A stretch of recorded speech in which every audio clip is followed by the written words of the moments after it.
a beautiful gift and a way to connect with ourselves and really be an inquiry and get honest and look and even know where to look, because we can say, okay, I want to be honest with myself, but do I even know where to look? Do I even know what to ask myself? And so I would love for you to share a little bit about, okay, they do the wheels. We're doing self-assessment, whether through the wheels or just in our own process of being honest and acknowledging and recognizing, okay, this could be better. I'm not fully satisfied here. I could really use support here. What would you suggest is the next step? I mean, I imagine it's different for each wheel. Yes. But let's just start with finance, since that's where you started, right? Really Yeah. assessing where we're at financially. They do the wheel. How do you then people move from that place of recognition and acknowledging that that can be overwhelming for some people if they feel like it's not that great in a lot of areas? What do you suggest to people of how they move forward from that? Absolutely. Well, each spoke of the financial health wheel relates to one of my chapters in my book and one of the 12 mindsets. And each chapter has journal prompts and proven exercises from psychology, from cognitive behavioral therapy, narrative therapy, and mindfulness. And each chapter has its own wheel. So as people work the program, they're going to improve their mental health and financial health. But if you don't get the book, I want to share with you that you can still use that wheel. And I would say one of the most important things is to access support. So whether that's finding a financial planner or financial advisor, or let's say that you have a lot of debt, I recommend Consumer Credit Counseling Service, which is a free service that helps promote financial literacy. They will help you with budgeting and debt consolidation and establishing a plan, even lowering your interest rates on your loans or on your credit cards. And having support and accountability is so important because I know I suffered in silent shame with my debt and financial problems because I was embarrassed and I didn't want people to know. But you know what? Most of us at various points in our lives experience financial struggle, especially today with inflation and the cost of food prices, et cetera. So no shame, no stigma, get the help that you deserve. And I would say another important thing is to make sure that you have a system for organizing your finances. I recently downloaded the app Rocket Money.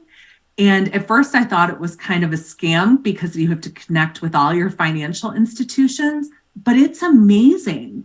It immediately told me that I had multiple Hulu subscriptions, which I didn't realize. And I was able to cancel some of those. And it helped me lower some of my utility bills like AT&T and Xfinity. And within a week, was saving $1,000 a month on extraneous payments and bills. So it's really fun to find money that you don't realize that you're spending. Maybe you signed up for some online program years ago and you're not aware that you're still being charged for that. So that financial consciousness is really important. I also like mint.com is really good, or QuickBooks, but making sure that you are on a weekly or monthly basis at minimum, really looking at your finances and not sticking your head in the sand and being in financial denial, because that can be very costly. It's really powerful advice.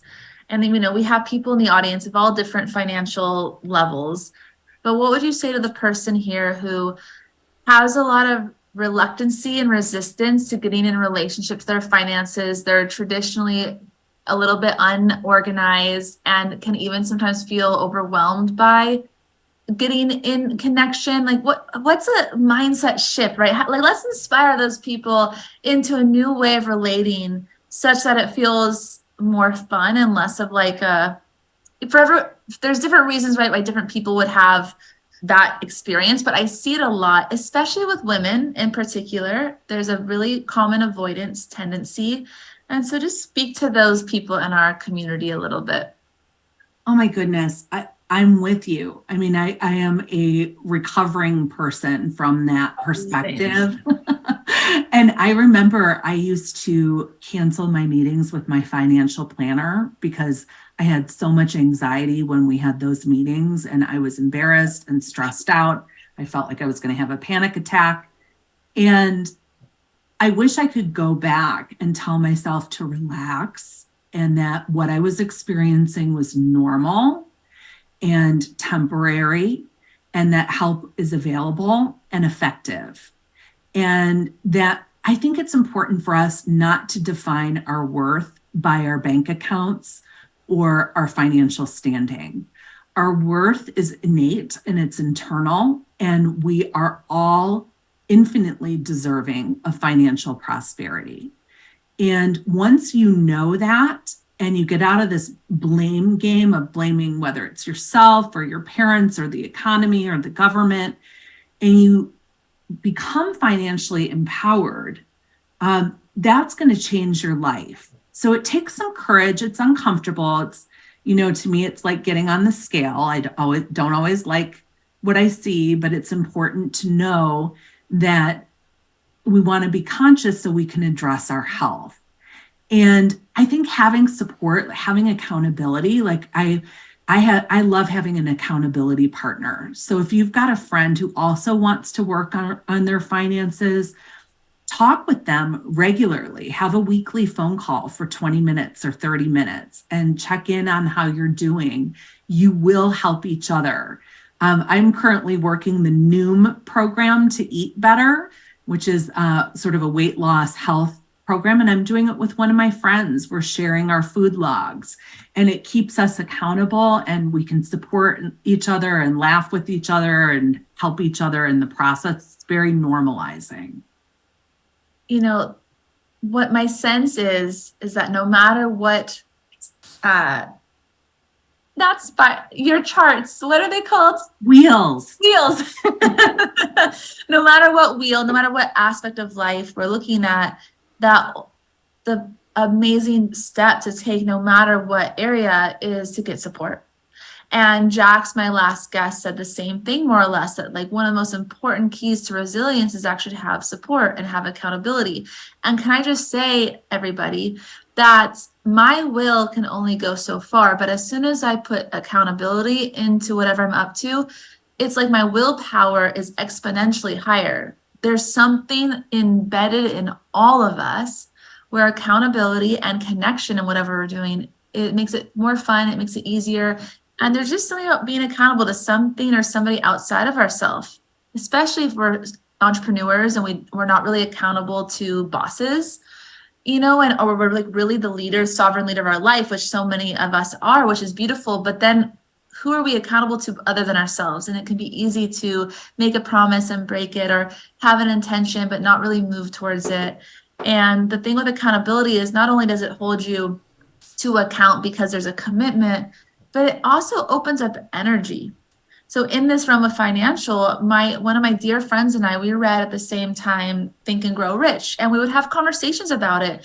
And what we loved about that book and why we did that together is we just were getting really honest about where we were prioritizing experience and lifestyle much more than assets. And like we had basically done exactly the opposite of what he suggests in that book.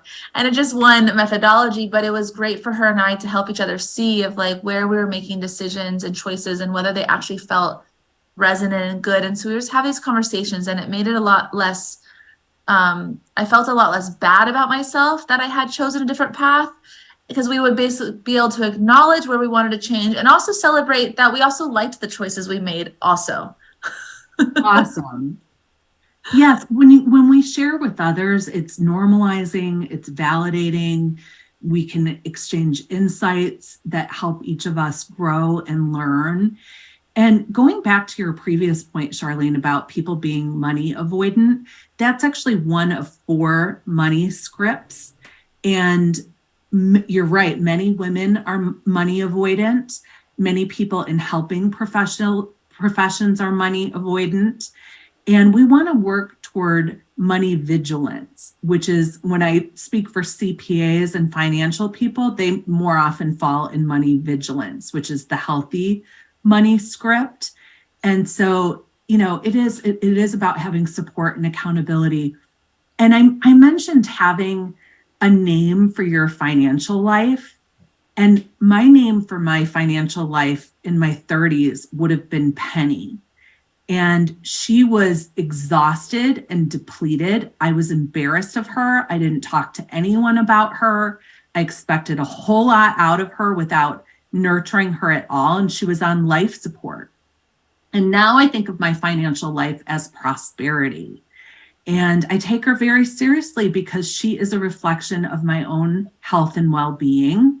And I have children. I have a blended family of 4 between 17 and 26. And I want to leave them with financial health and prosperity. So that's a motivator too, that I want to be able to support them and help them, and also promote their own financial dependence or independence. Oh gosh, not dependence, please. We don't need them boomeranging back. But you know what I mean? It's important as part of our self-care. And I think sometimes we don't think of tending to our finances as self-care. This was the game changer for me when I realized that self-care is not just my salt baths and my walks on the beach or my retreats, or all these things that are certainly self-care. And when I really identified my financial well-being as self-care, it shifted my relationship to how I get excited about my financial meetings with myself. I shifted my relationship to working with a CPA around taxes. Still not like my preference tax, no one's. And I had less, I was consistently late on taxes because I was avoidant for a long time. And so this has been the biggest mindset shift for me as a woman who really advocates for self-care, right? For other people, that mindset might not be that relevant, but for someone else who has developed a relationship around self-care and they do nice things for themselves and they prioritize their well-being, to place that in that bucket and not as separate has been really valuable for me. I'm so glad you shared that. And sometimes we think that overspending is self-care. Like we think retail therapy, like we think, oh, we're going to treat ourselves. But if we can't afford it, it's actually self-harm. And so, there's a weird thing. The research supports this, that when we're financially stressed, we overspend. It's like a coping strategy that it doesn't make sense, but we do it because it gives us a false sense of control.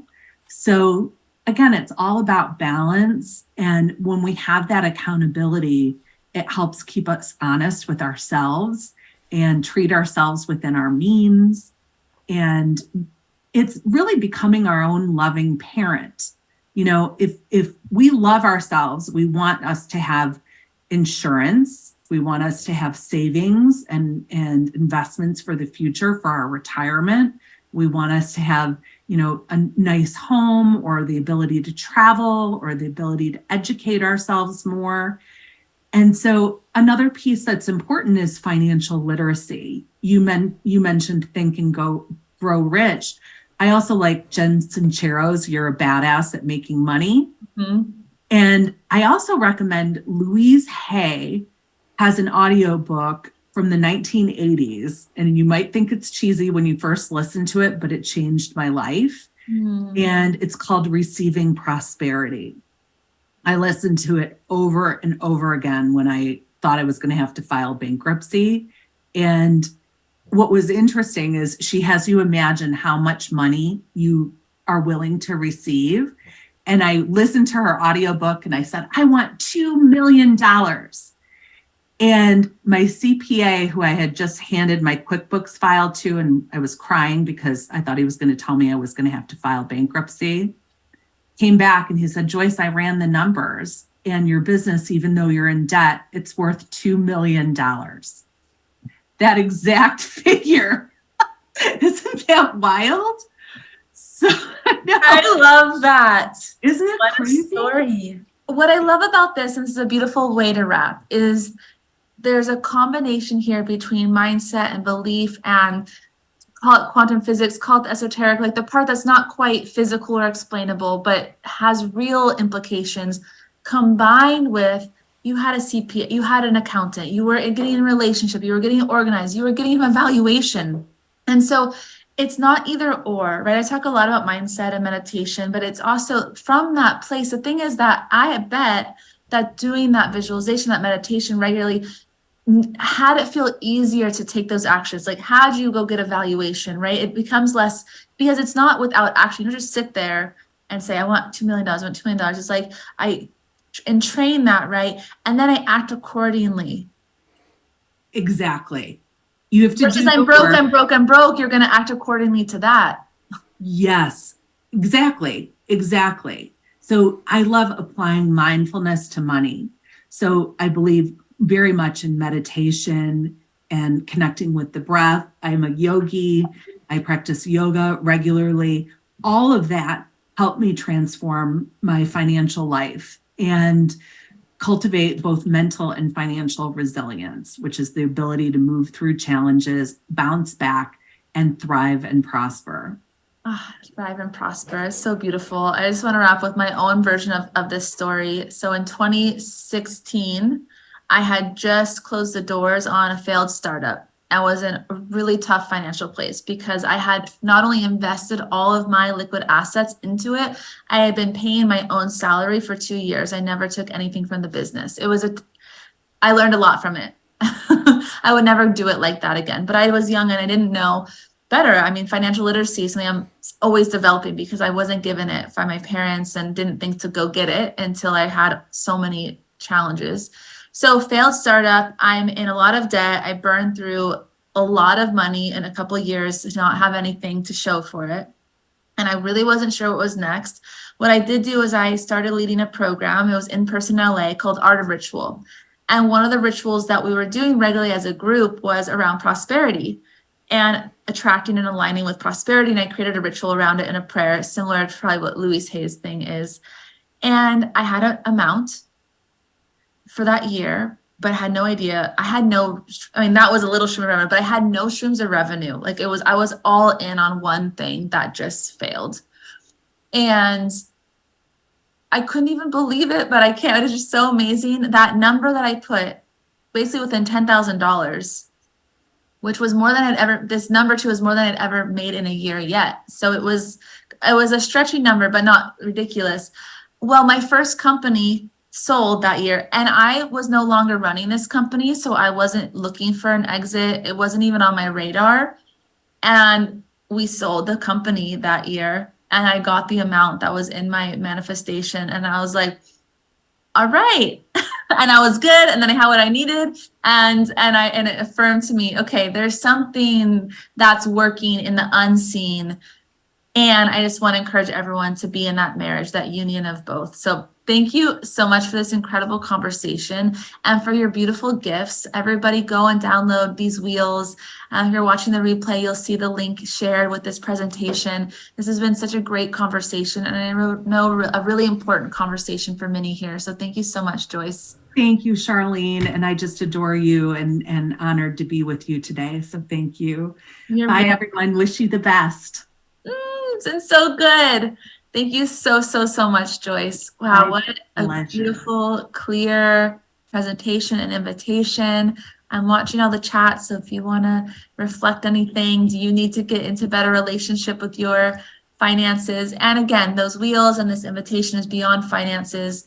That's a big pillar of her work, but also may it be an invitation to get into deeper connection with every aspect of our life, your physical well-being, your relationships, your support system. I love that she has a wheel for that because you've heard me talk about how we need to have a personal advisory board.